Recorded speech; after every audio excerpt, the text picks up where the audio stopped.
નમસ્કાર કેટીવી ખાસ ખબર સાથે હું જયમીની સમાચારની શરૂઆત કરીશું જામનગરથી। જામનગર જિલ્લાના કાલાવડમાં વિદ્યા ભારતી ગુજરાત પ્રદેશ દ્વારા આયોજિત સપ્તશક્તિ સંગમ કાર્યક્રમ સફળતાપૂર્વક યોજાયો હતો। જે આ કાર્યક્રમમાં ડોક્ટર સુરભીબેન દવે, દીપાબેન પરમાર અને કાલાવડ કન્યા વિદ્યાલયના પ્રવીણાબેન કપુરિયા ખાસ ઉપસ્થિત રહ્યા હતા અને આ કાર્યક્રમમાં આરએસએસના શતાબ્દી વર્ષના ભાગરૂપે બાળકો અને માતાઓને સશક્ત બનાવવા માટે યોજાયો હતો।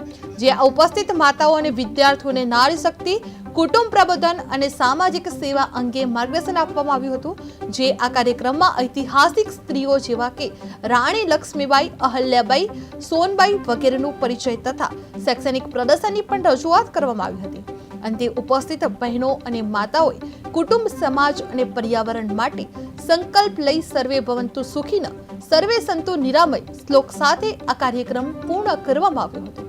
કાલાવડમાં સિદ્ધાર્થ સભા સપ્તશક્તિ સંગમ કાર્યક્રમ યોજાયો હતો, જેમાં ડોક્ટર સુરભીબેન દવે અને દીપાબેન ખાસ ઉપસ્થિત રહ્યા હતા। નારી શક્તિ અને કુટુંબ પ્રબોધન પર ભાર મૂકવામાં આવ્યો હતો। વિદ્યાર્થીઓએ ઐતિહાસિક સ્ત્રીઓનો પરિચય કરવામાં આવ્યો હતો। સભામાં સંકલ્પ લઈ શ્લોકથી સમાપ્તિ કરવામાં આવી હતી, જે કુટુંબ, સમાજ અને પર્યાવરણ માટે રજૂઆત કરવામાં આવે છે, જે શૈક્ષણિક પ્રદર્શનની રજૂઆત કરવામાં આવે છે। ઉપસ્થિત માતાઓ અને વિદ્યાર્થીઓને નારી શક્તિ, કુટુંબ પ્રબોધન અને સામાજિક સેવા અંગે ખાસ માર્ગદર્શન આપવામાં આવ્યું હતું। આ કાર્યક્રમમાં ઐતિહાસિક સ્ત્રીઓ જેવા કે રાણી લક્ષ્મીબાઈ છે, અહલ્યાબાઈ, સોનબાઈ વગેરેનું પરિચય તથા શૈક્ષણિક પ્રદર્શનની પણ રજૂઆત કરવામાં આવી હતી।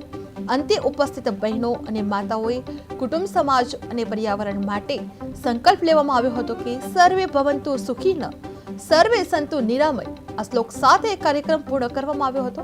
જે કાલાવડમાં સિદ્ધાંત સભા સપ્તશક્તિ સંગમનો કાર્યક્રમ યોજાયો હતો, જે ડોક્ટર સુરભીબેન દવે અને દીપાબેન ખાસ ઉપસ્થિત રહ્યા હતા। નારી શક્તિ અને કુટુંબ પ્રબોધન પર ભાર મૂકવામાં આવ્યો હતો। વિદ્યાર્થીઓએ ઐતિહાસિક સ્ત્રીઓનો પરિચય રજૂ કરાયો હતો, જે આ સભામાં સંકલ્પ લઈ શ્લોકની સમાપ્તિ કરવામાં આવી હતી।